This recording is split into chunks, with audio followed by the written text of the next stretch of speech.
सन्मान आणि विचार मंचाच्या समोरील आपण सर्व सन्मानाने परिवर्तनाच्या लढ्यात ज्या ज्या महामानवांनी महानायकांनी योगदान दिलं त्या सर्व महामानवांना महानायकांना विनम्र अभिवादन करत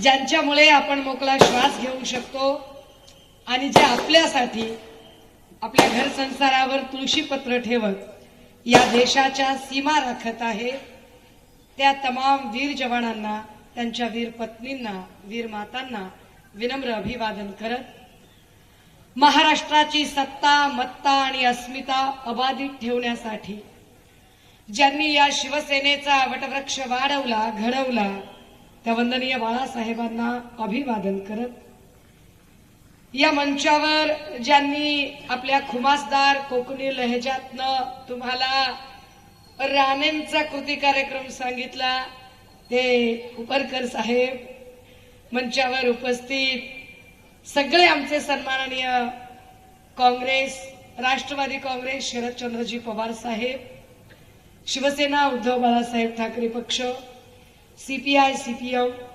शेतकरी कामगार पक्ष, Aam Aadmi party, Republican party of India Gavai गट, सर्व समविचारी पक्ष संघटनांचे सन्माननीय पदाधिकारी ज्यांच्यासाठी ही सभा संपन्न होत आहे ते कुडाळ मालवण विधानसभेचे महाविकास आघाडीचे एकमेव अधिकृत उमेदवार श्री वैभव नाईकजी, या सभेचं वार्तांकन गावखेड्यापर्यंत पोहोचवण्यासाठी प्रयत्न करणारे आमचे सर्व प्रिंट तथा इलेक्ट्रॉनिक माध्यमांचे मान्यवर प्रतिनिधी आणि आपण सर्व भावांनो आणि बहिणींनो, खरं म्हणजे थोडं माझं सायलेन्सर खराब झालंय, 5 तारखेपासून कंटिन्यू सभा देते त्यामुळे जरा लोड आहे, पण आपण समजून घ्याल आणि आपण शब्दांचे अर्थ समजून घ्याल अशी अपेक्षा आहे। पहिल्यांदा तर मी आपल्या सगळ्यांना एक स्पष्ट केलं पाहिजे, काय होतंय ना की आपण टीव्ही बघतोय सतत आणि टीव्हीवर एवढा जाहिरातीचा मारा केला जातो, एवढा जाहिरातीचा मारा केला जातोय आणि आपल्याला असं वाटतं एवढ्या जाहिराती बघून की काय होईल काय होईल, वारं कुणाचं वातावरण कुणाचं, असं एक चित्र निर्माण केलं जाते। मी आपल्याला अत्यंत जबाबदारीनं सांगितलं पाहिजे, मी आज 20व्या जिल्ह्यात आहे। मी साधारणतः गोंदिया, गडचिरोली, चंद्रपूर, भंडारा, नागपूर, अमरावती, यवतमाळ, हिंगोली, नांदेड, लातूर, धाराशिव, संभाजीनगर, जालना, परभणी, बीड, नगर, नाशिक, जळगाव, धुळे, कोल्हापूर, मिरज, सांगली, इकडे ठाणे आणि कल्याणचा परिसर अगदी बांद्र्यापर्यंत जाऊन आले आणि 20 जिल्हा फिरल्यावर तुम्हाला सांगते राज्यातलं वातावरण फिरलेलं आहे, जनतेचं ठरलेलं आहे आणि लोकसभेसारखीच विधानसभेला सुद्धा जोरदार मुसांडी महाविकास आघाडी मारत आहे। सगळीकडे अफलातून वातावरण आहे। रात्री तर अक्षरशः मला राधानगरीत पोहोचायला एवढा उशीर झाला, पाऊस प्रचंड पडला होता, 10:30 पावणे 11 वाजता मी पोहोचले, सभा होणार नाही तरी सुद्धा लोक तशीच अक्षरशः जाग्यावर खिळून राहिलेली। हे जे वातावरण आहे हे वातावरण फार महत्वाचं आहे। दादा हो, का आपल्याला हा निर्णय घ्यायचा आहे आणि 20 तारखेला आपल्याला मशालीचं बटन का दाबायचं आहे हे पहिल्यांदा आपण जरा नीट समजून घ्या। फेक नरेटिव्ह असा एक शब्द लोकसभेच्या नंतर रूढ करायचा प्रयत्न झाला, पण मुळात फेक नरेटिव्हचं महानिर्मिती केंद्र जर कोण असेल तर महाराष्ट्रातलं फेक नरेटिव्हचं महानिर्मिती केंद्र हे दस्तूरखुद्द देवेंद्र फडणवीस आहेत। फडणवीस सातत्याने खोटं बोलत राहतात। खरं तर फडणवीसांना आपण म्हणजे काही त्यांचे भक्तुल्ले जे 25 पैशाच्या हिशोबाने मेसेज वगैरे पेरणारे भिकार भाजणे असतात ते त्यांना चाणक्य वगैरे म्हणायचा प्रयत्न करतात. पण फडणवीस काही चाणक्य कॅटेगरीत येत नाही, कारण चाणक्य नेते घडवत असतो. लक्षात घ्या, चाणक्य नेते घडवतो. म्हणजे असा जर प्रश्न विचारला की पवार साहेबांनी कुणाला घडवलं, तर आपण सांगू शकतो दिलीप वळसे पाटील असतील किंवा त्यांच्याकडे असणारे जे अनेक नेते आहेत, अगदी त्यांचे अजित पवार साहेब असतील, हसन मुश्रीफजी असतील, प्रफुल्ल पटेल असतील, सुप्रिया सुळे असतील, या सगळ्या नेत्यांना कुणी घडवलं तर ते पवार साहेबांनी घडवलं. बाळासाहेबांनी कुणाला घडवलं? अनंतराव अडसूळ असतील किंवा चंद्रकांतजी खैरे असतील किंवा त्यांच्या सोबत काम करणारे अनेक असे नेते सांगता येतील की जे बाळासाहेबांनी घडवले. अगदी छगन भुजबळांपासून ते आत्ता जे मातोश्री आणि ठाकरे घराण्यावर भुंकण्याचं काम करतायत त्या राणेंपर्यंत हे सगळे जर नेते कुणी घडवले असतील तर ते वंदनीय बाळासाहेबांनी घडवले. फडणवीसांनी कुणाला घडवलं असा जर प्रश्न विचारला तर मात्र आपल्याला उत्तर देता येत नाही. कारण फडणवीसांनी नेते घडवले नाही, फडणवीसांनी नेते चोरले, फडणवीसांनी नेते ब्लॅकमेल केले, फडणवीसांनी भाडोत्री नेते जमवले. आता जे फडणवीसांकडे लोक आहेत ते सगळेच्या सगळे ब्लॅकमेल करून पळवून नेलेले लोक आहेत. राजे हो, या सगळ्या लोकांना घेऊन एक नरेटिव्ह पसरवायचा प्रयत्न केला की आम्हाला उद्धव साहेबांनी वेळ दिला नाही किंवा उद्धव साहेबांची ऍक्सेसिबिलिटी नव्हती. नीट आपण समजून घ्यावं, उद्धव साहेब ज्या काळामध्ये मागच्या निवडणुका झाल्या तो काळ दिवाळीचा होता. दिवाळीनंतर सरकार स्थापन व्हायला डिसेंबरचा काळ उजळला. क्लिअरली त्यांना जो काळ मिळाला होता तो जानेवारी 2020, 21, 22चे 5-6 महिने मिळाले.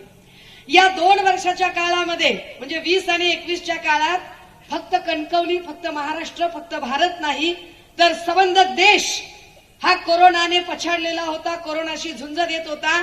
आपल्याकडे आपण कुणालाही फोन लावला की पहिले आवाज आपल्याला अमिताभ बच्चनचा ऐकायला यायचा, हॅलो, आणि तो सांगायचा 30 सेकंड तक हाथ धोते रहिए, मुंह पर मास्क लगाइए और ज्यादा जरूरत ना हो तो घर से बाहर ना निकलिए. आणि हाच नियम होता. कोरोनापासून वाचण्याचा हाच उपचार होता की लोकसंपर्क टाळा, गर्दी टाळा, लोकांमध्ये जाऊ नका. आता जर हे लोकांना ऐकवायचं असेल, लोकांना हे पटवून द्यायचं असेल तर पहिल्यांदा हे काम नेत्यांनी करणं गरजेचं होतं. अगदी केंद्रामध्ये तिथे असणारं सरकार ज्यांचं आहे त्या भाजपचे पंतप्रधान नरेंद्र मोदी सुद्धा ताली बजाव करके, थाली बजा करके हे सगळं सांगत होते. 22 जानेवारीला आपल्याकडे जनता कर्फ्यू झाला. सगळ्यांनी जनता कर्फ्यू स्वयंस्फूर्तीने पाळला होता, कारण कोरोनाच्या काळात मृत्यू आपण जवळून बघितला होता. अशाही काळामध्ये सन्मान्य पक्षप्रमुखांनी आपल्या सगळ्यांची काळजी घेतली. सन्मान्य पक्षप्रमुखांनी कुटुंब प्रमुख म्हणून, आपला बाप भाऊ म्हणून, ज्या काळामध्ये माणसं माणसाला ओळखत नव्हती, माणसं माणसाला भेटत नव्हती, त्या काळामध्ये जेव्हा शाळा सगळ्या ऑनलाईन पद्धतीनं चालू होत्या, बिझनेस मीटिंग ऑनलाईन पद्धतीनं चालू होत्या, ऑफिस ऑनलाईन पद्धतीनं चालू होतं, आपल्या नातेवाईकांना भेटायचं असेल तर आपण व्हॉट्सअप व्हिडिओ कॉलवर बोलत होतो. अशा काळात आपल्याला पक्षप्रमुख यायचे, ऑनलाईन भेटायचे, ऑनलाईन प्रत्येक गोष्ट सांगायचे, हात कसे धुवावेत इथपासून ते आपल्या लेकीबाळींना, बहिणींना, महाराष्ट्रातल्या मायमावल्यांना सांगत होते, भाजीपाला आणण्यासारखी सारख्या बाहेर जाऊ नका, भाजीपाला आणायला सारख्या बाहेर जाऊ नका, त्याच्यापेक्षा डाळी वापरा, कडधान्य वापरा, प्रोटीनयुक्त डाळी असतात, कडधान्य जास्त दिवस टिकतात. किती बारीक सारीक गोष्टी आपल्या घरातल्या सदस्यांसारखे ते सांगत होते. त्यांच्या या कामाची दखल फक्त महाराष्ट्राने घेतली नाही, केंद्रातलं सरकार भाजपचं आहे तरी सुद्धा भारत सरकारने सांगितलं की कोरोनाच्या काळात सगळ्यात चांगलं काम जर कुणाचं झालं असेल तर ते महाराष्ट्रात उद्धव बाळासाहेब ठाकरे यांचं झालं. जागतिक आरोग्य संघटनेने मान्य केलं की जगातला सगळ्यात जास्त पॉप्युलेशन डेन्सिटीचा एरिया हा मुंबईतला धारावीचा आहे, तरी सुद्धा सगळ्यात चांगला आणि सगळ्यात लवकर कोरोना आटोक्यात कुठे आला तर तो धारावीत आला. हे झालं कशामुळे? हे उद्धव साहेबांच्या नियोजनामुळे झालं. हे नियोजन चालू असताना भाजपा राजकारण करत होती. जाणीवपूर्वक हे तुमची कोकणातले 4-12 सगळे मुद्दाम गोंगाट करत होते आणि या गोंगाटामध्ये जाणीवपूर्वक उपचार पद्धतीत अडथळा आणत होते. दादा हो, 2 वर्ष निघून गेली, पुढे 6 महिने उरले होते, कोरोना संपला होता. पण त्या 5-6 महिन्यात काय झालं? त्या 5-6 महिन्यामध्ये उद्धव साहेब आजारी पडले, मणक्याचा आजार जडला, शरीराचा एकही भाग हलत नव्हता. मृत्यूच्या दाढेमध्ये उद्धव साहेब होते. आदरणीय रश्मी वहिनींच्या डोळ्यामध्ये चिंतेचं काहूर माजलं होतं. आपला नवरा मृत्यूच्या दाढेत आहे, मृत्यू शय्येवर आहे, काय करावं? काय आपण मुख्यमंत्री पदाची स्वप्न बघावीत का? काय आपण राजकीय ट्विट करावेत का? आपण राजकीय भाष्य करावं का? काय करावं त्या माऊलीनं? पण आमच्या 2 भावजयांमध्ये फरक आहे. आमच्या अमृता वहिनीमध्ये आणि रश्मी वहिनीमध्ये कमालीचा फरक आहे. रश्मी वहिनी बिचारी कुणाच्या आद्यात नाही, मध्यात नाही, कुठलंही पॉलिटिकल स्टेटमेंट नाही, कुणाच्याही कसल्या भानगडीत नाही, कॉन्ट्रोवर्सीत नाही. आपला नवरा मृत्यूच्या दाढेत आहे, आपलं कुंकू धोक्यात आहे, आपलं सौभाग्य अडचणीत आहे. हे बघितल्यानंतर ती माऊली जणू अशी कोलॅप्स झाल्यासारखी 2 लेकरांना पंखाखाली घेऊन बुरू काय करावं काही सुचत नाहीये. अशा सगळ्या काळामध्ये काय करावं? आदित्यदादांनी एक बैठक बोलावली. वैभवदादांच्या सकट सगळी लोक एकत्र जमली आणि कुणावर तरी एकावर विश्वास ठेवावा लागेल म्हटले. कुणावर विश्वास ठेवायचा? विश्वास ठेवायला एक माणूस निवडला. जो माणूस शाखा प्रमुख म्हणून आला होता, शाखा प्रमुख झाला शिवसैनिकाचा, शाखा प्रमुखाचा गटप्रमुख, विभाग प्रमुख, नगरसेवक, महापौर, आमदार, आमदाराचा गटनेता, पुढे मंत्री, नगर विकास मंत्री झाला. कागद सही करून दिला. उद्धव साहेबांच्या पोटात पाप असतं, स्वार्थ असता तर कागद आपल्या पोराच्या नावाने करून दिला असता. त्यांनी आदित्यदादाच्या नावे कागद नाही करून दिला. कागद एकनाथ शिंदेच्या नावाने करून दिला. कशासाठी दिला होता? कागद यासाठी दिला होता की अरे मी आजारी आहे, मी मृत्यूच्या दारात आहे, माझं काही बरं वाईट झालं, मला काही झालं गेलं तर या राज्याचा गाडा काय करावा? तर हे राज्य कुणीतरी चालवायला एक इन्चार्ज पाहिजे, कुणावर तरी विश्वास टाकला पाहिजे. 5 दिवसांपूर्वी एकनाथ शिंदे म्हणाले की उद्धव ठाकरेंनी मला हलक्यात घेतलं, उद्धव ठाकरेंनी मला हलक्यात घेतलं म्हणून मी त्यांचं सरकार पाडलं. होय होय एकनाथ शिंदे, तुम्हाला उद्धव साहेबांनी खरंच हलक्यात घेतलं. होय एकनाथराव, तुम्हाला हलक्यात घेतलं उद्धव साहेबांनी. उद्धव साहेबांचा देवभोळा स्वभाव नडला, उद्धव साहेबांचा साधा सरळ भोळा स्वभाव नडला. त्यांनी अत्यंत भोळेपणाने आपल्या एका सहकार्यावर विश्वास टाकला.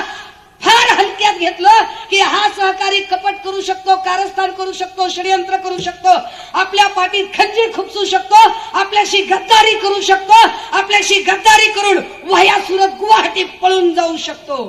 हा विचार सुद्धा त्यांच्या डोक्याला शिवला नाही. चुकलं त्यांचं, चुकलं. विश्वास टाकला हे चुकलं आणि या सगळ्या लोकांनी गद्दारी केली. राजे हो, का सांगावी लागते ही गद्दारी? कारण ज्या माणसाने कोरोनाच्या काळात बाप भाऊ म्हणून काळजी घेतली, तो माणूस मृत्यूशय्यावर असताना त्याच्या पाठीमागे कारस्थान करणारे हे सगळे लोक, ते कारस्थान चालू असताना या सगळ्या कळसूत्री बाहुल्या होत्या. पण या कळसूत्री बाहुल्यांचा सूत्रधार होते देवेंद्र फडणवीस आणि या देवेंद्र फडणवीसांची बाजू चालवणारी एक बार्किंग स्क्वॉड होते, एक भुंकणारं पथक, जे रात्रंदिवस ज्यांचं एकच काम होतं की उद्धव ठाकरेंवरती बोलायचं आहे. त्या बार्किंग स्क्वॉड मध्ये तसे अनेक लोक आहेत. राणे आहेत, राणा म्हणजे तिकडचे राणा आहेत, इकडे अजून कोणी काही लोक आहेत, काही चित्रविचित्र नावं आहेत, बरेच लोक आहेत. आणि त्या सगळ्यांमध्ये तुमच्या इथले 1 फूल 2 हात, या 1 फूल 2 हातने वाटेल त्या पद्धतीने बोलायचं. तुम्ही जर नीट विचार केला असेल तर बघा, जे मूळ भाजपाई आहेत ना, ते मूळ भाजपाई कधीच आक्रस्तालेपणा करत नाही. जे बाहेरून भाजपात आलेले आहेत ते सगळे अशी भाषा वापरणारे आहेत. जे बाहेरून आलेले आहेत, बाटगा अधिक कडवा असतो, हे सगळे बाटगे. आता या सगळ्यांनी वाटेल त्या पद्धतीने बोलायला सुरुवात केली. यांनी अक्षरशः वंदनीय बाळासाहेबांबद्दल बोलायला सुरुवात केली.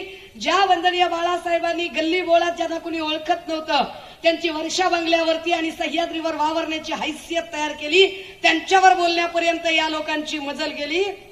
विशेष म्हणजे जे नारायण राणे आज उद्धव साहेबांबद्दल बोलतायत, ते नारायण राणे विसरतात की बाळासाहेब हयात असतानाच नारायण राणेची हकालपट्टी झाली होती. कारण त्यांनी तेव्हाच पाळण्यात या बाळाचे पाय ओळखले होते की हे बाळ किती उलट्या पायाचं आहे ते. आणि याचे पाय कसे उलटे आहेत हे कळलं होतं. या लोकांनी वाटेल त्या पद्धतीने टीका करायला सुरुवात केली. मी आपल्याला सांगू, एकनाथ शिंदेनी आपल्या गद्दारीचं समर्थन करण्यासाठी मग पिक्चर काढला. गद्दारीचं समर्थन करण्यासाठी आम्ही पण आता पिक्चर काढणार आहोत. त्यांनी काहीतरी धर्मवीर 1, 2 केलं. आम्हाला पण आता एक पिक्चर काढायचा आहे. आम्ही आमच्या लहानपणी एक पिक्चर बघितला, अलीबाबा 40 चोर. आम्ही आता सत्तेत आलो ना की आमचा वैभवदादा मंत्री होतो आणि आमचा वैभवदादा मंत्री झाला की वैभवदादाला फायनान्स करायला सांगायचं, पैसे द्या मला. वैभवदादा मंत्री झाला की वैभवदादाला फायनान्स करायला सांगायचं आणि आम्ही अलीबाबा 40 चोरचा सिक्वल 2 करणार आहोत. आणि त्या सिक्वल 2चं नाव काय करणार माहितीये का? देवेंद्र बाबा और 40 गद्दार. ये देवेंद्र बाबा और 40 गद्दार पिक्चर निकालना है आणि त्याच्यामध्ये या सगळ्या लोकांची गद्दारी काय ती सांगितली पाहिजे.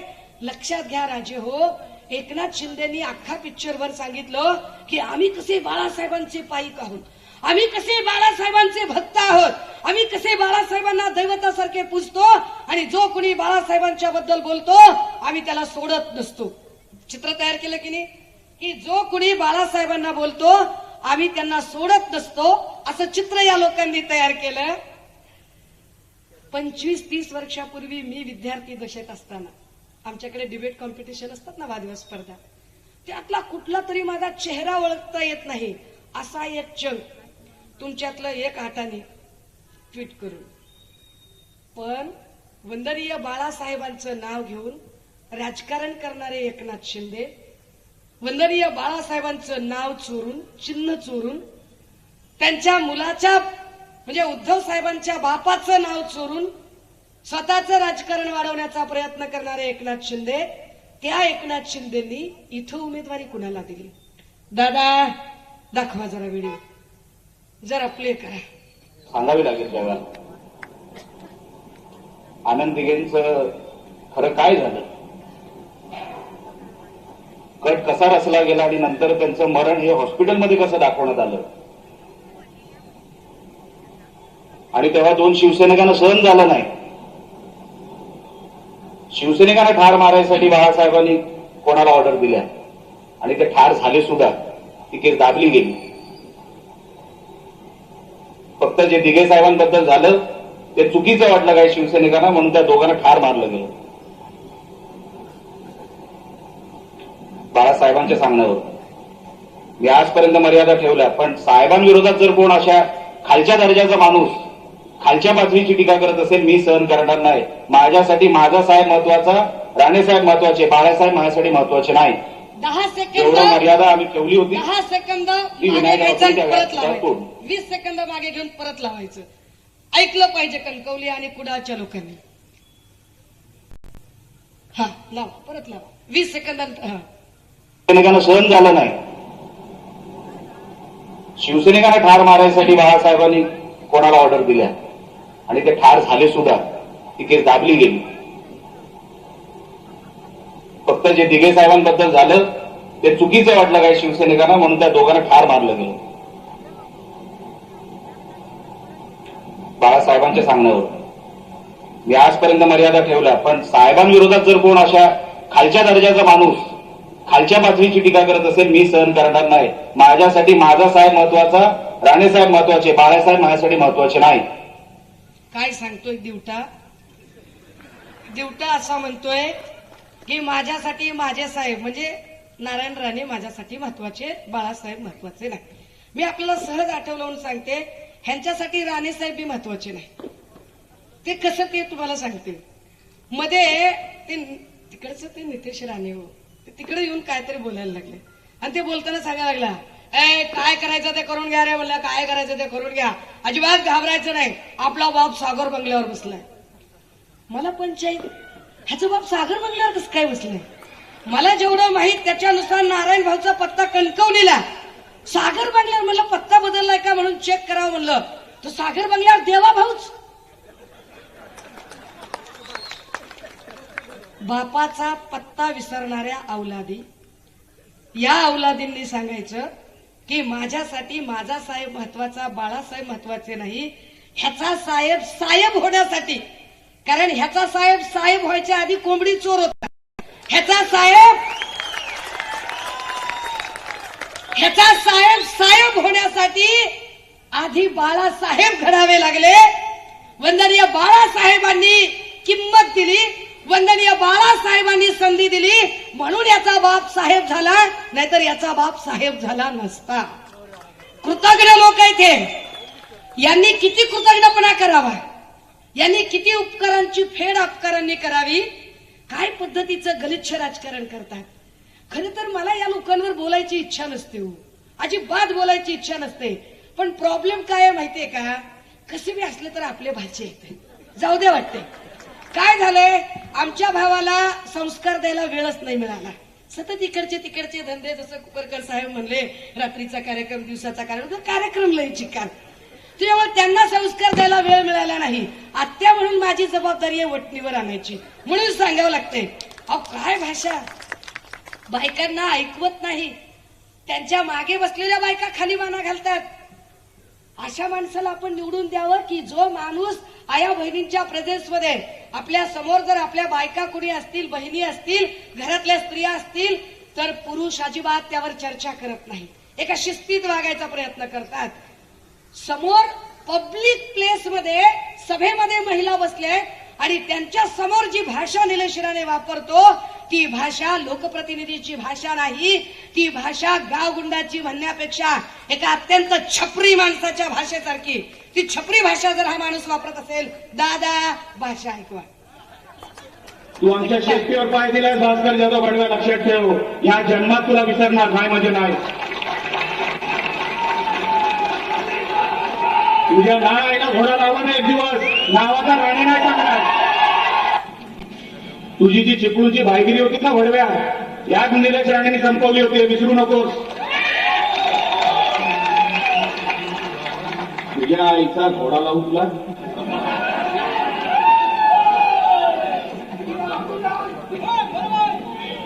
साधा 100 बापाची अवलाद तू दुसऱ्यांचे बाप काढतोस, तू दुसऱ्यांचे बाप काढतोस. म्हणे बाळासाहेब बोलले, या विकास गटाला कोण मातोश्रीमध्ये घेत नव्हता.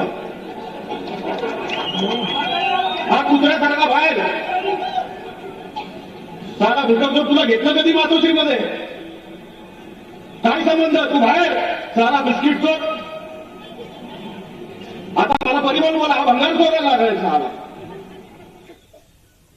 माया हो, भाषा बघायला काय येते. ही गलिच्छ भाषा, ही लोकप्रतिनिधींच्या तोंडी भाषा शोभत नाही. ही गलिच्छ भाषा, एखादा छपरी माणूस, त्यालाही जरा संस्कार असतील की तोही 4 माणसात चांगल्या लोकात बसल्यावर जरा चांगली भाषा वापरेल. एवढी छपरी, एवढी व्हल्गर भाषा वापरणारा माणूस कोणत्या तोंडाने कुडाळ मालवणच्या लेकी बाळींचं संरक्षण करणार आहे? कोणत्या तोंडाने कुडाळच्या लेकी बाळींना हा सामोरा जाणार आहे की ज्याला मागे महिला बसलेल्या आहेत, त्या महिला अक्षरशः खाली मान घालतायत, त्या महिलांना ती भाषा ऐकवणं होत नाहीये. अशा पद्धतीची भाषा वापरणाऱ्या माणसाला आपण जर पुन्हा त्याला साथ दिली तर हा माणसं कापायला कमी करणार नाही. म्हणजे ही एवढी गुंडागर्दी, ही एवढी दहशत आणि जाहीरपणे ही जी गलिच्छ भाषा आहे, ही गलिच्छ भाषा कुणामुळे? हा गलिच्छ भाषेचा, हा सत्तेचा माज आहे. भाजपने जो यांच्या डोक्यात सत्तेचा माज चढवलेला आहे, त्यामुळे ही अशी भाषा वापरू शकतात. हा सत्तेचा माज एवढ्यापर्यंत थांबला नाही. का गरज आहे मशाल पेटण्याची? का गरज आहे महाविकास आघाडीचं सरकार आणण्याची? महाविकास आघाडीचं सरकार यासाठी गरजेचं आहे कारण इथे लॉ अँड ऑर्डरचे 3, 13, 9, 18 झालेले आहेत. कायदा आणि सुव्यवस्था नावाची गोष्टच राहिलेली नाहीये. हे सगळे जे बंदोबस्ताला तुम्हाला पोलीस अधिकारी दिसतात ना, हे सगळे पोलीस अधिकारी, बंदोबस्त आणि संरक्षण कमी. सुषमा अंधारे कशात चुकते आणि कशी पकडू शकतो आम्ही हिला, यावर जास्त लक्ष ठेवून असणारे अधिकारी आहेत. या सगळ्या पोलीस अधिकाऱ्यांच्या बद्दल किती आदर लोकांच्या मनात राहिला. कारण परिस्थिती अशी झाली की सत्ताधाऱ्यांनी एकच काम केलं. सत्ताधाऱ्यांनी काय केलं? प्रत्येक सत्ताधाऱ्याच्या आमदाराने आपापल्या मर्जीतले पीआय आपापल्या पोलीस स्टेशनला आणून ठेवले आणि पोलीस स्टेशनला असणाऱ्या पीआयने काय केलं? सत्ताधाऱ्यांची री ओढणारे जे कुणी लोक आहेत त्यांनी किती चुका केल्या, कसेही गुन्हे केले, तर त्यांच्यावर एकही FIR केली नाही. इतिहास काढावा मागच्या 2.5 वर्षातला, मागच्या 5 वर्षातला, की कोणत्या पोलीस स्टेशनला सत्ताधारी आमदारांच्या माणसांवरती गुन्हे दाखल झाले. एकाही सत्ताधारी आमदाराच्या माणसावरती गुन्हा दाखल झाला नाही. पण त्याच ठिकाणी विरोधी पक्षाचा आमदार असेल, विरोधी पक्षाचा माणूस असेल, तर त्याच्यावर मात्र सर्रास गुन्हे दाखल झाले. 307, 353, 354, 376, 323, 324, 384 दनादन गुन्हे दाखल केले. जाणीवपूर्वक विरोधकांचा आवाज दाबण्यासाठी हे गुन्हे दाखल झाले. पण पोलिसांचा धाक कसा राहावा? जर पोलीस असे पक्षपाती वागायला लागले, तुम्ही विचार करा राजे हो. एक असा काळ होता की ज्या काळामध्ये लोक कधी कुणाची समजा खुनाची जरी सुपारी देत असतील, तर कधी कुठेतरी अज्ञात ठिकाणी खुनाची सुपारी दिली जात असेल, निर्जन ठिकाणी माणसं मारून टाकली जात असेल, हत्या होत असेल. पण मागच्या 2.5 वर्षात काय झालं? गुंडागर्दी आणि दहशत इतकी वाढली की रस्त्यावर माणसं मारायला सुरू झाली. रस्त्यावर पुण्यामध्ये कोयता गँगचा हैदोस बघितला असेल तुम्ही. पोलिसांवर कोयता उगारायची हिंमत होते. फेसबुक लाईव्ह करून घोसाळकरांची हत्या झाली. फेसबुकवर लाईव्ह करून हिंमत किती वाढलेली आहे. त्या कल्याणमध्ये गणपत गायकवाड, महेश गायकवाड मध्ये पोलीस स्टेशन मध्ये पोलीस कर्मचाऱ्याच्या समोर गोळीबार. काय पोलिसांचा धाक राहिला? पोलिसांच्या समोर गोळीबार होतो. आणि आता नवरात्रीमध्ये बाबा सिद्दकी नावाच्या आमदाराला वाय दर्जाची सुरक्षा असताना गजबजलेल्या ठिकाणी ठोकला जातो. काय अवस्था आहे? कुठला कायदा राहिला, कुठली सुव्यवस्था राहिली? या सगळ्या कायदा सुव्यवस्थेचे जेव्हा 3, 13, 9, 18 वाजलेले आहेत आणि ही सगळी गुंडागर्दी वाढली कुणामुळे? ही गुंडागर्दी वाढली देवेंद्र फडणवीसांमुळे. आणि देवेंद्र फडणवीसांनी जे बागडबिल्ले तयार केले, या बागडबिल्ल्यांमुळे. हे सगळे जे बागडबिल्ले आहेत हे इतके कमाल लोक आहेत. पत्रकारांनी विचारलं आमच्या पुण्यामध्ये, काय राव तुम्ही तर कपडे बदलल्यासारखे पक्ष बदलता? निर्लज्जपणे हसतात. कपडे बदलल्यासारखे पक्ष बदलतात. कधी काँग्रेसमध्ये, कधी भाजपमध्ये, वाटेल त्या पक्षात, कधी स्वाभिमानीमध्ये. एका वेळेला तर 3 बाप लेक 3 वेगवेगळ्या पक्षात. एक जण स्वाभिमानीमध्ये, एक जण काँग्रेसमध्ये, एक जण भाजपमध्ये. आणि ह्यांना हे जमतं सगळं करायला. बाजूच्या मतदारसंघामध्ये भाऊ एका वेगळ्याच पक्षाकडून निवडणूक लढवतो. या मतदारसंघातला भाऊ अजून वेगळ्याच पक्षातून निवडणूक लढवतो. आणि याबद्दल त्यांना यत्किंचितही काही वाटत नाही. बरं कुणी बोलायला गेला तर लगेच मारहाण, लगेच त्याच्यावरती गुन्हे दाखल करण्याची प्रक्रिया, लगेच त्याला अशा काही पद्धतीने गुंडागर्दी करतील आणि त्याला मारहाण करतील, त्याच्या लगेचच खून पाडायला हे तयार. नारायण राणे म्हणतात, माझं पोरग शिकलंय, MSc डॉक्टरेट झाले. एक तरी डॉक्टरेट झाल्याचा गुण दिसतोय. एवढ्या शिव्या ऐकल्यावर वाटतंय ह्याने काही शिव्यात PhD केली का गुंडगिरीत PhD केली? हा कसला डॉक्टरेट आहे? त्या चिपळूण मधल्या संजय सावंतला अमानुष मारहाण केली यांनी. संदीप सावंतला अमानुष मारहाण केली. अंधेरीतल्या इमारतीमध्ये अक्षरशः डांबून ठेवलं, लाठ्या काठ्यांनी मारलं. नुसतं मारलं नाही तर नंतर आम्ही तुझ्या बायकोवर बलात्कार करू इथपर्यंत धमक्या दिल्या. ही हाच माणूस आहे. हीच यांचीच सगळी गुंडागर्दी आहे. किती वाईट पद्धतीने यांनी गुंडागर्दी करावी की खासदारकीच्या 5 वर्षात म्हणजे असंख्य लोकांना मारहाण, असंख्य लोकांच्या हत्या, असंख्य लोकांचे खून. या खुनांमध्ये, या हत्यांमध्ये कुणाचा हात आहे? कणकवलीमध्ये जी सतत रक्तरंजित घटना घडतात, या रक्तरंजित घटना कुणामुळे घडतात हे वेगळं सांगायची गरज नाही. तुम्हाला संदीप सावंत आठवत असतील आणि संदीप सावंतांना काय पद्धतीची मारहाण झाली. दादा एकदा दाखवली. मला मी दिसलो नाही, लोक पाठवली, जनता इथं येईल. त्यांना राग आला, लोकांनी विचारलं, येऊन घरातनं मला उचलून नेऊन मारलंय हो. मार गाडीतनं मारलं. वडखळ नाक्यावर दारू घेतली, घशात वर यांना पाणी दिलं नाही हो. भीक मागवत होतो, सीट मध्ये आत होता हो. माझी विनंती, राणे साहेबांनी मरायच्या आतमध्ये बघू दे. राणे साहेबांनी जीव वाचवला. राणे साहेबांच्या मिसेसला माझ्या मिसेसनी फोन केला, पोलीस स्टेशननी तक्रार करते म्हटल्यावर नाविलाज कालपासून त्या अंधेरीच्या सिंधुदुर्ग बिल्डिंग याच्या धीरूभाई अंबानीच्या समोर त्या केबिनवरच्या क्रेनच्या केबिन मध्ये कोडून ठेवून मारली रे. कार्यकर्ते काय करतील माझे. हरू नका कार्यकर्त्यानो. इंजेक्शन दिली नाही मरणारा. हे बघा रे. पण घाबरू नका आहे ना, घाबरू नका. मारहाण करणारे कोण स्वतः निलेश राणेंनी 2दा 3दा नव्हे 100 वेळा मारली नाही. बहीण काढली. माझ्या बायकोवर बलात्कार करणार म्हणून सांगितले. जर का तक्रार दिली काय बोललेत रे. जीव नको. मला आज सांगितलं नव्हतं तुझ्या तांगड्या तोडणार आणि खाडीत टाकणार रे. पण देवान माझ्या राणे साहेबांन बायको त्यांना फोन केला. पोलिसांच्या भीतीमुळे रात्रभर कॉल येतात. मर मारतायत रे. माझ्या शरीराची परिस्थिती बघा. माझ्या कार्यकर्त्यानो रे. कुठेही मार लागलेला नाहीये. हे पट्ट्या बिट्ट्या सगळं बनावट मी हॉस्पिटलला जाऊन पाहिलंय. हे तुमच्या कुडाळ मालवणचं चित्र, हे तुमच्या कणकवलीचं चित्र. अरे जी कणकवली कोकणचं पर्यटन म्हणून ओळखावी, ज्या कणकवली सावंतवाडीतली लाकडी खेळणी महाराष्ट्रभर आम्ही मिरवावी, त्या कणकवली कुडाळ मालवणमध्ये ज्या मालवणचा किल्ला, त्या किल्ल्याची आम्ही चर्चा करावी, त्याच्याऐवजी महाराष्ट्रभर चर्चा काय होते या परिसरातली, तर या परिसरातल्या राणे परिवाराच्या गुंडागर्दीची. 2005 सालच्या पोटनिवडणुकीत नारायण राणेंनी रमेश गोवेकरांचं असंच अपहरण केलं. आपलं पोरग परत येईल असं रमेश गोवेकरांच्या कुटुंबियांना सारखं वाटत होतं. परंतु दिवस रात्र त्यांनी वाट बघितली, पण रमेश गोवेकर परत आला नाही. अनेकांना रमेश गोवेकरांच्या बद्दल माहिती असेल की रमेश गोवेकरचं काय झालं. 2009 सालच्या लोकसभेमध्ये अंकुश राणेचा खून झाला. कुणी खून केला, कुणाचा खुनामध्ये हात होता, काय झालं काय नाही, त्याच्यावर कुणी अजूनही चकार शब्द बोलत नाही. दहशत इतकी आहे की अंकुश राणेचा मर्डर, त्या मर्डर केस बद्दल काहीच बोललं जात नाही. 2013 साली कणकवलीमध्ये SM हायस्कूलचा शिपाई रमेश मंचेकर याची जमीन खरेदीच्या प्रकरणात हत्या झाली.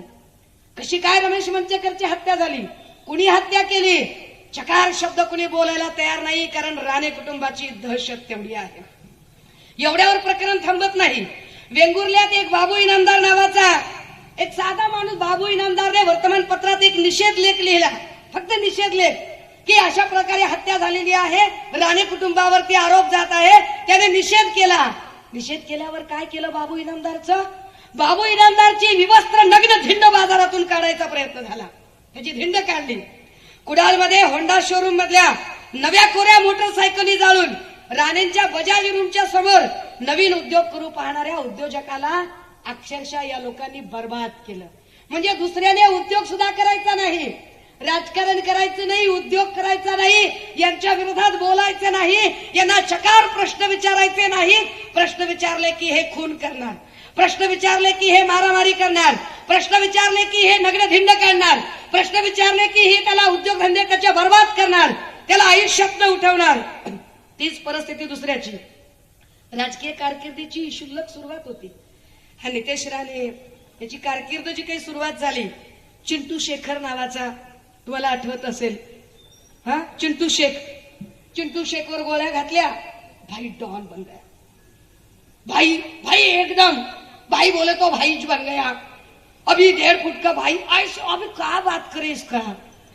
ओ भाई इतना बड़ा बन गया की क्षुल्लक कारणावरून गोव्यातला टोल नाका फोडला. क्षुल्लक कारणावरून. वेंगुर्ल्यामध्ये ते आपले विलास गावडे होते. विलास गावडेंनी पक्षविरोधी काम केलं असं काहीतरी म्हटलं आणि रात्री अपरात्री घरी नसताना त्यांच्या घरात जाऊन दरवाजावर लाथा मारणं, त्यांच्या कार्यालयात लपून बसलेल्या नितेश राणेंना ग्रामस्थांनी जाब विचारला. ग्रामस्थावर राणे समर्थकांनी जीवघेणा हल्ला केला. कणकवलीत आपल्याच पक्षातल्या नगरसेविकेने विरोधात मतदान केलं म्हणून तिची गाडी जाळावी. काय गुंडागर्दी आहे. नगरसेविकेची गाडी जाळण्यापर्यंत त्यांची मजल जाते. कणकवलीतला प्रतिष्ठित वकील उमेश सावंत फक्त यांच्या विरोधातली केस का घेतली म्हणून, उमेश सावंतला फक्त केस घेतली हातात म्हणून माझ्या विरोधातली केस कशी लढवतो, केस लढवल्याच्या रागातून लगेच त्याची गाडी जाळली. काय जाळपोळीचा नाद आहे, किती नाद आहे जाळपोळ करायचा, लगेच गाडी जाळली. सावंतवाडी संजू परबांची गाडी अशाच प्रकारे संशयास्पदरित्या जाळली. मुंबईत एस्टेला हॉटेलमध्ये नितेश राणेंच्या कार्यकर्त्यांनी तोडफोड करून हॉटेल मालकाकडून महिना 10 लाख रुपयाची खंडणी मागितली. माजी आमदार राजन तेलींचे पुत्र राजन तेली आता उभे राहिले आणि राजन तेली उभे राहिले त्यांच्या संबंधाने असणारी ऑडिओ क्लिप मी जाणार आहे तिथपर्यंत. त्या राजन तेलींचे पुत्र प्रथमेश तेली दादरच्या स्टेशनवर चालत्या ट्रेन मधून ढकलून द्यायचा प्रयत्न झाला प्रथमेश तेलीला. काय गुंडागर्दी आहे, किती हे. संतोष परबवर पुन्हा जीव घेणा हल्ला. राणे पिता पुत्रांनी ही दहशत माजवली. सतत असभ्य भाषेत टीका टिप्पणी, कमरेखालची भाषा, सतत लोकांवरती. अरे ज्या मातोश्री मीनाताई ठाकरे म्हणजे आमच्यासाठीच एक ऊर्जा स्त्रोत आहे, त्या मातोश्री मासाहेबांवर सुद्धा चिखलफेक करायला हे कचरले नाही. त्यांच्यावर सुद्धा या लोकांनी चिखलफेक करावी इतक्या घाणेरड्या पद्धतीने यांनी वागावं. ही माणसं इतका जनावर आहेत. काय पद्धतीचं गलिच्छ राजकारण ही माणसं करतात. अशा सगळ्या गलिच्छ माणसांनी इथे सगळी घराणेशाही रुजवली. वैभव दादा बोलले ते बरोबर आहे की 2 पोरं 2 मतदारसंघात थांबली. हा एक अख्खा सिंधुदुर्गचा लोकसभेचा मतदारसंघ. लोकसभेला आता नारायण राणे निवडून आले. 2 मतदारसंघात 2 पोरं उभी केली. 3रं पोरगा असतं तर ते पण सावंतवाडीत उभं केलं असतं. नशीब 2च पोरं आहेत. आता ही सगळी घराणेशाही आपण सहन करायची का? तर त्यावर कोणीतरी म्हटलं मग ठाकरेंचं काय? दादा, ठाकरेंच्या घराण्याला एक दैदिप्यमान वारसा आहे. ठाकरेंच्या घराण्यातलं जे नाव प्रबोधनकार ठाकरे आहे, या प्रबोधनकारांचं महाराष्ट्राच्या विचार विश्वामध्ये एक अद्वितीय स्थान आहे. महाराष्ट्राच्या विचार विश्वामध्ये आणि संयुक्त महाराष्ट्राच्या चळवळीमध्ये प्रबोधनकारांचं योगदान अत्यंत महत्वाचं आहे. प्रबोधनकारांचे चिरंजीव वंदनीय बाळासाहेब यांनी या महाराष्ट्राची सत्ता मत्ता अस्मिता अबाधित ठेवण्यासाठी, इथला महाराष्ट्र धर्म टिकवण्यासाठी अवघा देह झिजवला, जीवाचं रान केलं, हाडाची काढ केली, शिवसेनेचा वटवृक्ष वाढवला. त्यांची सर त्यांची लायकी तुम्ही काढू शकता. तुम्ही त्यांचं नाव घेण्याच्या लायकीचे नाही आहात. आणि त्या वंदनीय बाळासाहेबांचे चिरंजीव उद्धव साहेब यांनी कोरोना काळात आमचा जीव वाचवला. कोरोना काळात जर त्यांनी काम केलं नसतं तर 4 आणि 12 आज टीका करायला शिल्लक राहिले नसते. ते उद्धव साहेबांनी कोरोना काळात केलेलं काम आहे म्हणून ही जनता सुखरूप आहे. पण तरी सुद्धा त्यांच्यावरती या सगळ्या घराणेशाहीला आता आपण साथ देणार का हे आपण ठरवायचं. या गुंडागर्दीला आपण साथ देणार आहात का आपण ठरवायचं. अशी अर्वाच्य आणि अश्लील अश्लाघ्य भाषा वापरणाऱ्या लोकांना धडा शिकवण्याची गरज आहे. म्हणून इथं मशाल पेटली पाहिजे.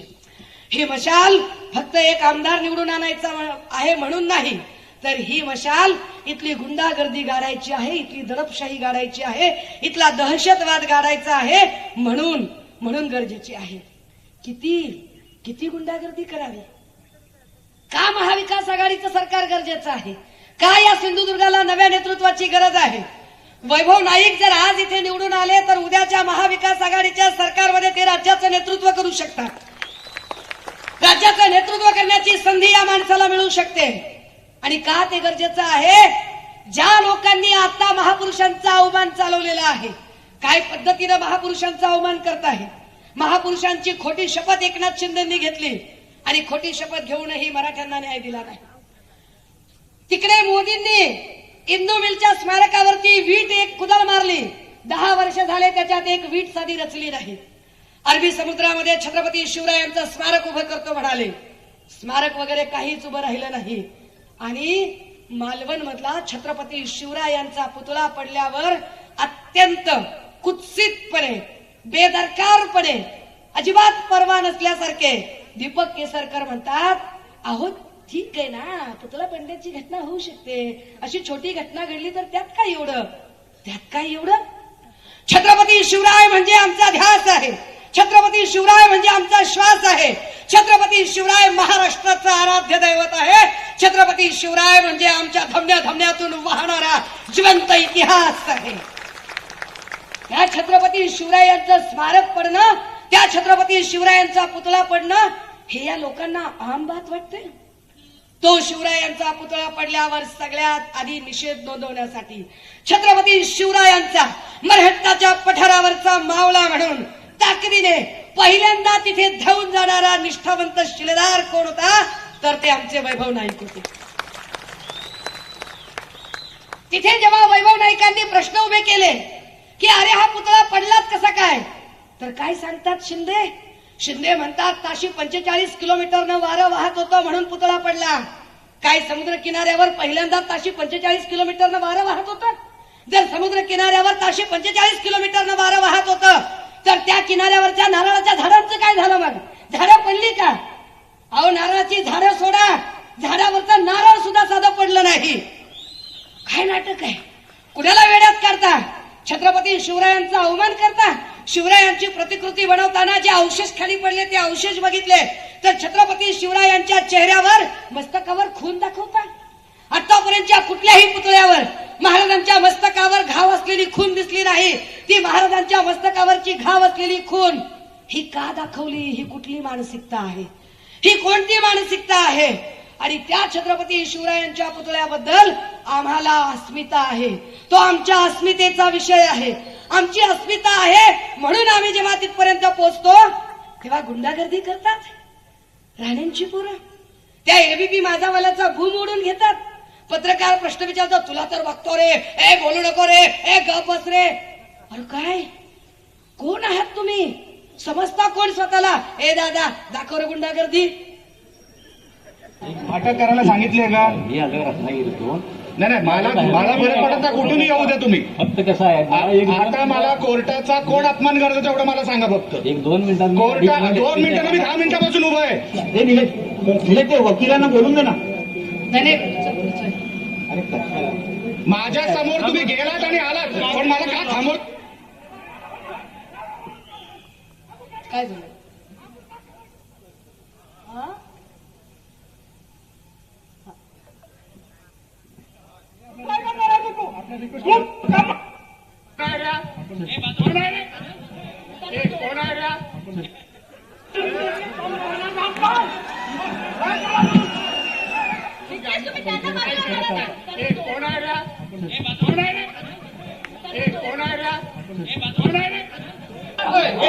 कोणी गोष्ट बोलली यायची नाही.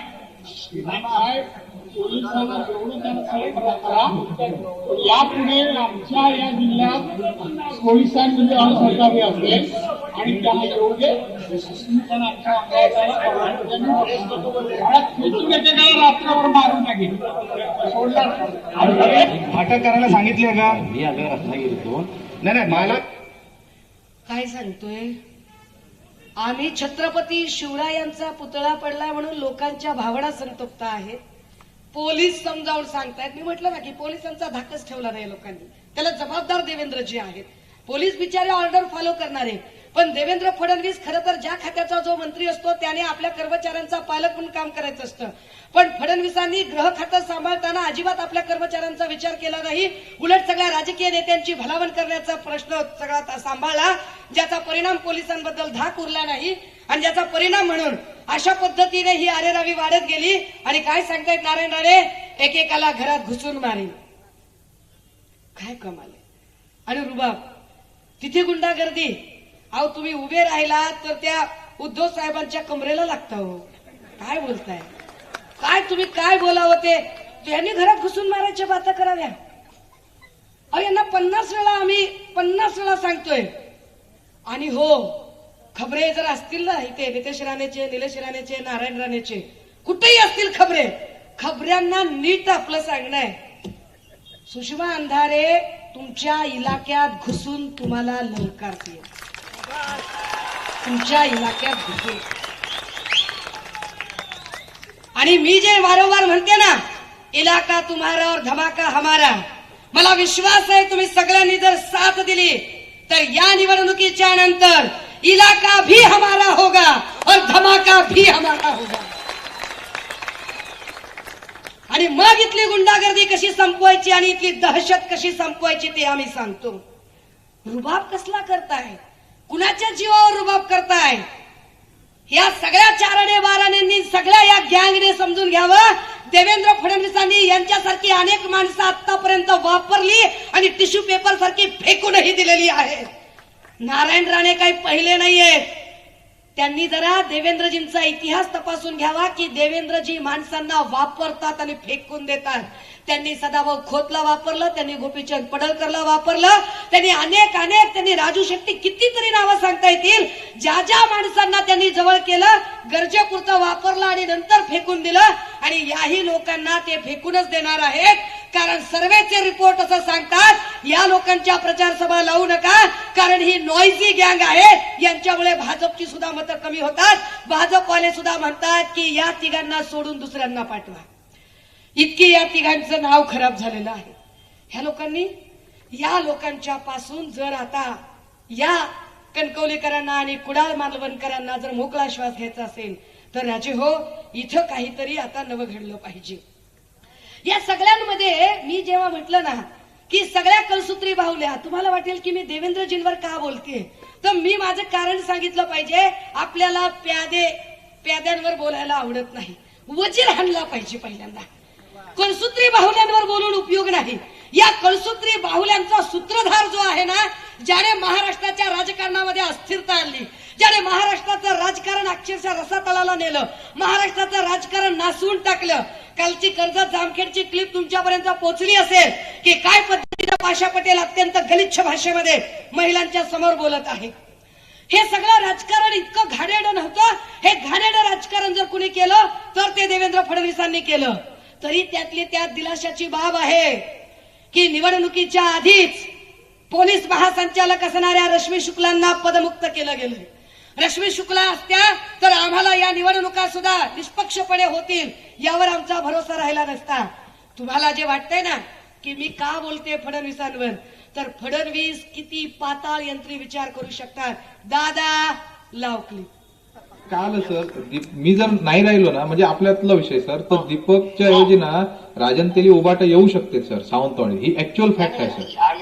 ऐकून घ्या ना, आली तरी जाऊ दे, काही चिंता करू नका. बरं. ते आपण आपलं पाहू. पण काय होतं की आपला आता काय तुमच्यावर इतका चव्हाणांचा रवीचा स्टॅम्प आहे हो सर की सगळीकडे रवी अडचणीत येतो. हो. मग आपल्या म्हणजे वरचे रवीचा लोकांना भाग. हे लोक सांगतात रवीने माणूस उभा केला, उद्या रवीला चांगली आपली मिनिस्ट्री सगळी हो. अडचणीत येते रवीची. बरोबर. आताच त्या सगळ्यांनी कंप्लेंट केली की कोकणामध्ये रवीने सगळे पॅरलल उमेदवार उभे केले आहेत. बरं. त्यातनं काय होतं, मग रवीच्या बद्दल तिकडे वर इतके गैरसमज तयार होतात बरोबर सर. की सगळं म्हणजे मी त्याला प्रमोट करतो, मग हे लोक म्हणतात तुम्ही असं चुकीचं प्रमोट करता. साहेब. तर त्याचा थेट इफेक्ट रवीवर हो होतो. सर हो सर. आणि सर चव्हाण साहेब बिचारे देव माणूस आहेत, त्यांना राणे फॅमिलीने एवढा त्रास दिला ना, मी साक्षीदार आहे साहेब, साक्षीदार या मला सगळ्या मला कल्पना आहे. आणि ही निवडणूक काढा नीट, हो त्यानंतर बघा मी कसं सगळं हातात घेतो आणि हातात घेतो. तुम्ही बघा, हो सर. म्हणजे पूर्ण प्लॅन तयार आहे. सर मी आता भेटतो सगळ्यांना सर, आपल्याला- सर येऊन हो, या. भेटतो सर. या, हा या. मी तुमच्या घरचा माणूस आहे सर, नक्कीच. Yes, yes. Thank you sir. हो. Okay sir. Okay okay okay. काल काय म्हणाले देवेंद्रजी होता का, ही निवडणूक एवढी होऊ द्या, बघा मी मग कसं सगळं हातात घेतो. माझ्याकडे पुरा प्लॅन तयार आहे. कसला प्लॅन तयार आहे? आता कुणाला सुरत गुवाहाटीला न्यायचा प्लॅन तयार आहे बरं. आता अजून कुणाला खोके द्यायचा प्लॅन तयार आहे. म्हणजे एवढा महाराष्ट्र नासून देवेंद्र फडणवीसांचं पोट भरलेलं नाही. देवेंद्र फडणवीसांना अजून महाराष्ट्राचं वाटोळं करायचंय. पण महाराष्ट्राचं वाटोळं करताना मी मगाशी जे वाक्य वापरलं की फडणवीसांनी एकेकाला वापरलं आणि फेकून दिलं, आता त्यांना दीपक केसरकरही नकोसा आहे. आता त्यांना दीपक केसरकरला पण फेकून द्यायचं आहे आणि आता त्यांना स्वतःला मुख्यमंत्री व्हायचं आहे. अशा सगळ्या परिस्थितीत, अशा सगळ्या वातावरणामध्ये हे सगळे कपटी लोक, चोर चोर मौसेरे भाई, हे सगळे एकत्रित येऊन हा महाराष्ट्र लुटायचा प्लॅन करतात. का एकनाथ शिंदेनाच मुख्यमंत्री केलं भाजपने? एकनाथ शिंदेना भाजपने मुख्यमंत्री केलं कारण एकनाथ शिंदे कॉम्प्रोमाइजिंग होते. एकनाथ शिंदेनी ही कमिटमेंट दिली की साहेब तुम्ही अख्खा महाराष्ट्र जरी विकून अदानीच्या हवाली केला तरी मी शब्द बोलणार नाही. तुम्ही या महाराष्ट्रातले सगळेच्या सगळे उद्योगधंदे गुजरातला पळवले तरी सुद्धा मी एक शब्द बोलणार नाही. ही कमिटमेंट एकनाथ शिंदेनी दिल्यामुळे एकनाथ शिंदे मुख्यमंत्री बनले. महाराष्ट्राशी द्रोह करण्याची, महाराष्ट्राशी गद्दारी करण्याची, महाराष्ट्राशी बैमानी करण्याचा जी बक्षिशी होती ती बक्षिशी एकनाथ शिंदेना भाजपाने बहाल केली. पण त्याच भाजपचे अमित शहा इथे येऊन सांगतात कि 2024 तो ठीक है लेकिन 2029 को हम अपने बल पर हम चुनाव लढेंगे. म्हणजे 2029 ला हे अजितदादाला आपण डिच करणार आणि एकनाथ शिंदेला आपण डिच करणार, यांचा प्लॅन यांनी ठरवून घेतलेला आहे. दादा हो, या सगळ्या चर्चेत तुमचा विचार कुठे आहे? या सगळ्या चर्चेत तुमचे प्रश्न कुठे आहेत? तुमच्याबद्दलची भाषा कुठे आहे? कुठे प्रश्न आहे की या सगळ्या तरण्या भांड पोरांना रोजगार मिळाला पाहिजे? हे आमचे तरणे भांड भाऊ सगळे जे घरात आहेत, जे मोबाईलवर असे सर्व करतात आणि घरातल्या बायका म्हणतात सारखा काय रे मोबाईल मध्ये बोटं घालतो, अरे जाकीन बाहेर काहीतरी कामधंदा बघ.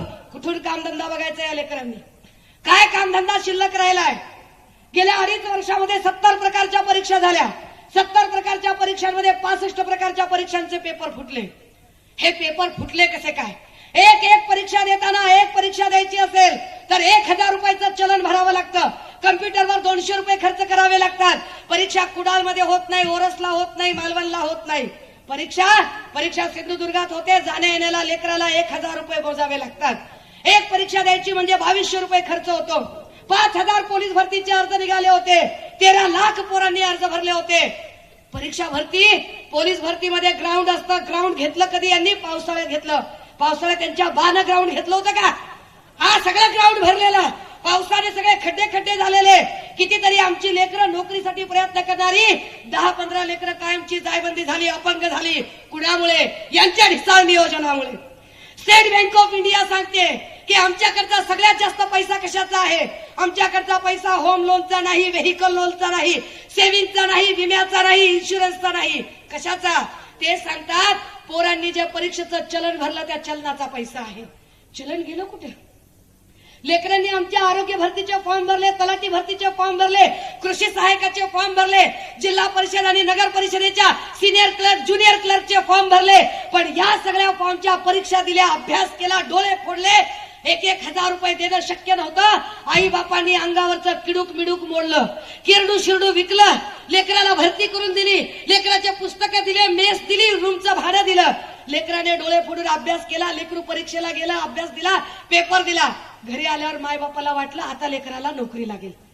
पण लेकरू घरी आलं आणि दुसऱ्या दिवशी पेपर बघतो तर काय?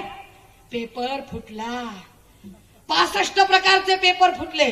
का फुटले 65 प्रकारचे पेपर? कालपर्यंत सगळ्या परीक्षा सरकारी पद्धतीने घेतल्या जात होत्या. कालपर्यंत सगळ्या परीक्षा गव्हर्नमेंट कडून घेतल्या जात होत्या. मधल्या काळात ही सगळी पद्धत बदलली आणि आउटसोर्सिंग वेंडरिंगला परीक्षा पद्धती सांगितली. नोकर भरतीची प्रक्रिया वेंडरिंगला दिली. वेंडर कोण होता? कोण होता वेंडर या सगळ्या परीक्षांचा? आजही गुगल करा, सर्च करा. वेंडर दिला बीबीजी क्रिस्टल कंपनी. कुणाची आहे बीबीजी क्रिस्टल कंपनी? प्रसाद लाडची. प्रसाद लाड कुणाचा? देवेंद्र फडणवीसांचा. देवेंद्र फडणवीस कुणाचे? भाजपचे. भाजप कुणाची? अदानी अंबानीची. गोरगरिबाचं कोण आहे? कोण आहे गोरगरिबाचं? काय इथे आम्हाला सरकार पाहिजे? कारण गोरगरिबाचा विचार मांडणारं नेतृत्व म्हणजे उद्धव बाळासाहेब ठाकरे. काय बोलतात हे? उमेदची संघटना राज्यभर काम करते. उमेदच्या कर्मचाऱ्यांचे पगार नाहीत. पावसात उमेदचे कर्मचारी आझाद मैदानावर आंदोलन करत होते. उमेदच्या कर्मचाऱ्यांना पैसे मिळाले नाही. अंगणवाडी आशा वर्करचे पैसे मिळाले नाही. होमगार्डचा जीआर काढला होता साहेबांनी. 21 मध्ये जीआर काढला होता. 22 मध्ये इम्प्लिमेंटेशन करायचं होतं. 22 ला या लोकांनी गद्दारी केली आणि गद्दारी करून पळून गेले. होमगार्ड जिथल्या तिथे राहिले. पोलिसांचे तर हाल विचारू नका. चाटूर माटूर शेंबड्या लोकांच्या माग सुरक्षेच्या नावाखाली या पोलिसांना काम. आम्ही पोलिसांचे व्हिडिओ ट्विट केले. कित्येक पोलीस आमक्या शिंदेच्या नेत्याची गाडी धुताना दिसत आहेत. काय पोलिसांचं हे काम होतं? काय पोलिसांची अवस्था करून टाकली? कुणी केली? महाविकास आघाडी सरकारने ठरवलं की ज्याचं काम त्याला, आणि इथून पुढे परीक्षा पद्धती आणि नोकर भरतीचं काम हे आउटसोर्सिंगला नाही तर महाराष्ट्र पब्लिक सर्व्हिस कमिशन करेल. राज्य लोकसेवा आयोगाचं अधिकाधिक बळकटीकरण झालं पाहिजे. महाविकास आघाडी सरकारने ठरवलं. नाशिकच्या पेन्शनर मेळाव्यामध्ये सन्मान्य पक्षप्रमुख उद्धव साहेबांनी सांगितलं की सत्तेत आल्यावर आम्ही पहिला निर्णय काय घेऊ तर जुनी पेन्शन योजना आम्ही पूर्ववत लागू करू. सगळ्या जुन्या पेन्शन धारकांना जुनी पेन्शन योजना जी आहे ती पुन्हा पूर्ववत करण्याच्या संदर्भाने आम्ही कटिबद्ध आहोत. आम्ही शेतकऱ्यांना सरसकट विमा दिला होता, कर्जमाफी दिली होती. आताही सांगतोय की सत्तेत आल्यानंतर सरसकट 3 लाखापर्यंतची कर्जमाफी, जे नियमित कर्जफेड करतात त्यांच्यासाठी 50,000ची उत्तेजनपर रक्कम, 25 लाखाचा आरोग्य विमा आणि मुलींइतकंच मुलांना सुद्धा मोफत शिक्षण हे आमची प्रायोरिटी असेल. त्या प्रायोरिटीवर आम्ही काम करतोय. महाविकास आघाडी सरकारमध्ये आम्ही महिलांच्या सन्मानाची हमी देतोय. कारण आमच्या ज्या ह्या माय मावल्या आहेत, हे जे आमचे सगळे पुरुष आहेत, राजे हो, तुम्ही तुमच्या बहिणीचं लग्न लावून दिलं असेल, तुमच्या ऐपतीने लावून दिलं असेल, भलेही कुणी लग्नात 5,000 खर्च केला असेल, कुणी 50,000, कुणी 1 लाख, कुणी 2 लाख, तुमच्या ऐपतीने तुम्ही खर्च केला. तुम्ही बहिणीचं लग्न लावून दिलं, तुमचं कर्तव्य होतं. पण बहिणीचं लग्न लावून दिलं, बहिणीला काही भांड कुंड दिला, कुकर दिला, मिक्सर दिला, टीव्ही दिला, फ्रीज दिला, गॅस दिला, सोफा दिला. तुम्ही बहिणीच्या लग्नात मांडवात बॅनर लावला का? लाडक्या बहिणीला मिक्सर दिला 2,000चा, लाडक्या बहिणीला 20,000चा फ्रीज दिला, लावलं बॅनर? माया हो, तुम्ही मुंबईला कुणी राहत असाल, तुमच्याकडे भाऊ भेटायला येतो, भाऊ तुम्हाला का ज्वारी आणतो, वानोळा आणतो, तांदूळ आणतो, पापड आणतो, लोणचं आणतो, गावाकडून एखादं झालं तर तुमच्यासाठी फणस आणतो, सुका मेवा आणतो. कधी कधी तुम्ही सांगता, दादा तुझ्या दाजीचा पगार झाला नाही बघ, लेकरू लय आजारी आहे, त्याला दवाखान्यात घेऊन जाणं झालं नाही, पुढच्या पगारात तुला देईन. भाऊ काय म्हणतो, एवढीच का, मला पैसे देते सोय परत. भाऊ असा 10-5 हजार रुपये हातात घालतो. भाऊ स्टेशनला आल्यावर बॅनर लावतो का? लाडक्या बहिणीला 10,000 रुपये देऊन आलो, लावतो बॅनर? लावतो? भाऊ बॅनर लावत नाही का? भावाला बहिणीच्या नात्याची मर्यादा कळते, भावाला बहिणीच्या नात्याचा सन्मान कळतो, भाऊ बहिणीच्या गरिबीची टिंगल उडवत नाही.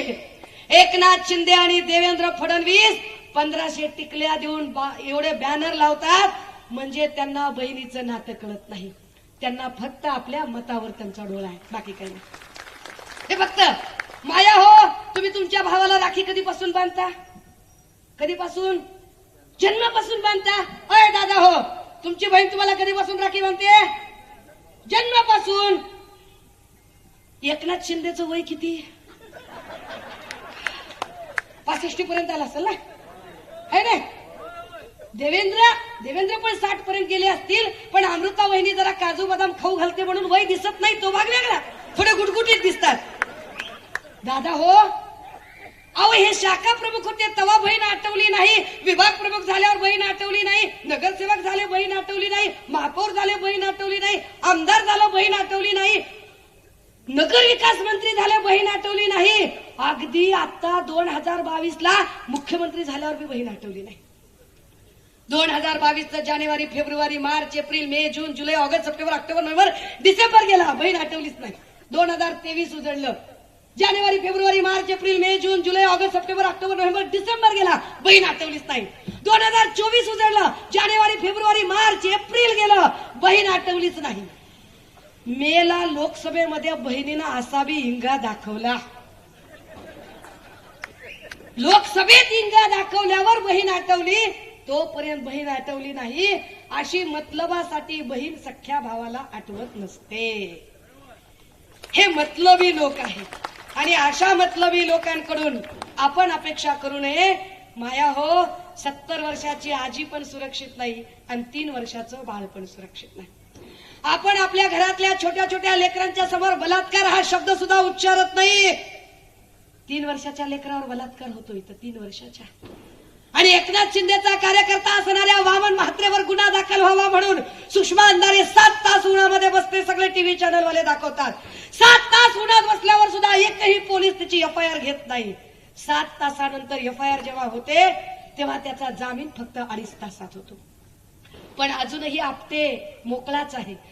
आपटेला वाचवलं एकनाथ शिंदेंनी, जो या बलात्कार प्रकरणाला जबाबदार आहे. आणि इथल्याही शिवछत्रपती पुतळा प्रकरणातल्या आपटेला वाचवलं तेही एकनाथ शिंदे आणि देवेंद्र फडणवीसांनी. त्या एकनाथ शिंदेने उमेदवारी कुणाला दिली? ज्याने सांगितलं की मी बाळासाहेबांना मानत नाही, त्या निलेश राणेला.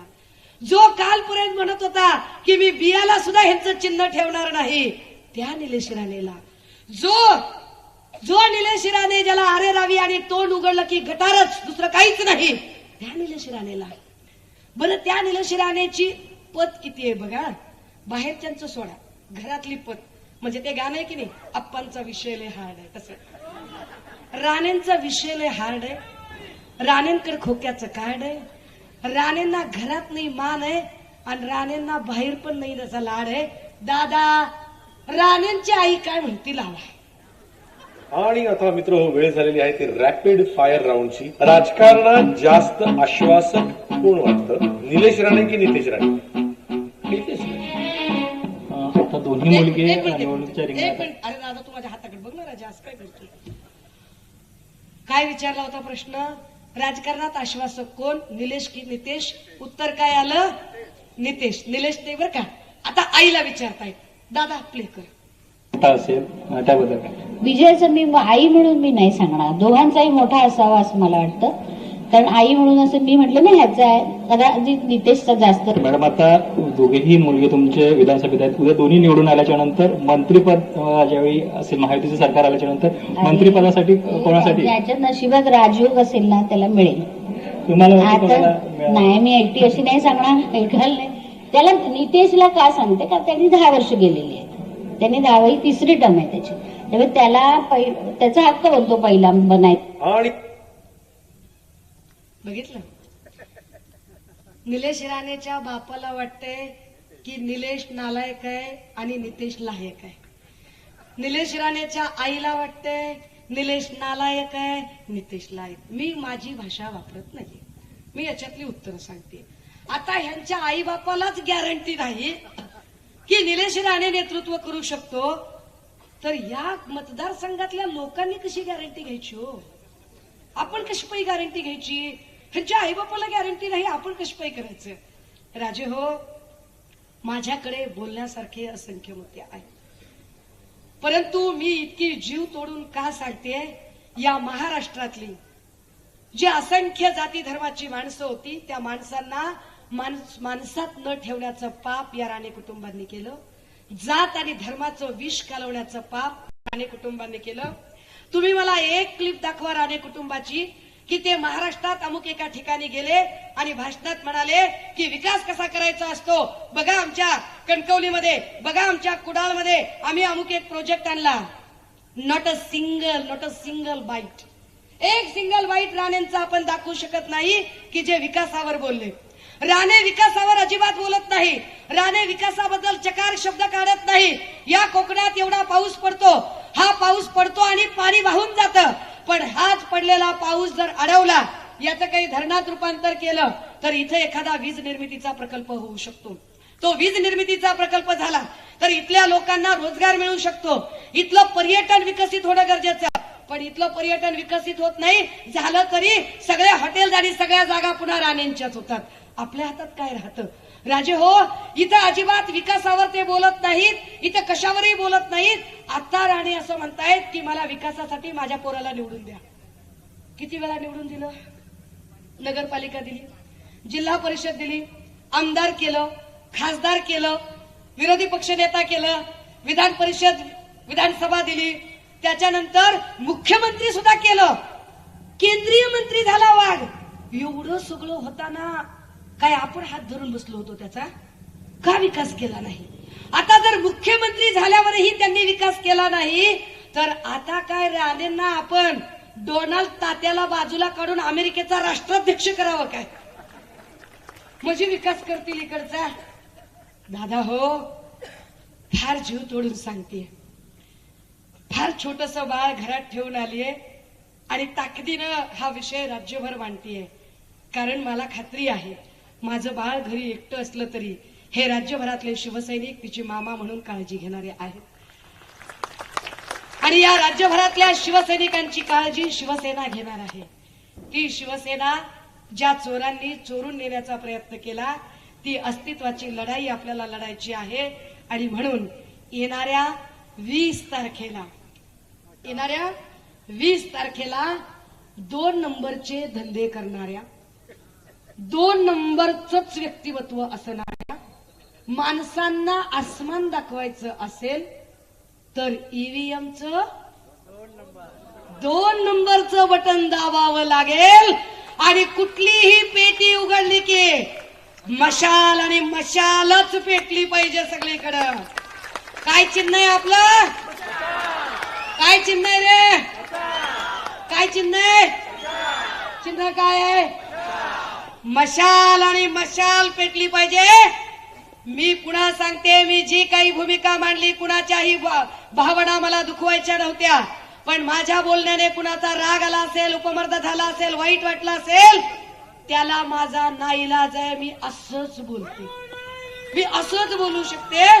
पुनश्च एकदा सांगितलं पाहिजे की लढणार आणि भिडणार, महाराष्ट्रात मशाल पेटणार.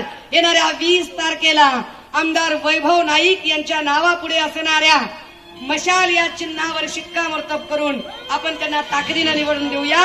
थांबते, रजा घेते. जय हिंद, जय घोष गरजते विशाल दुष्ट शक्ती जाळ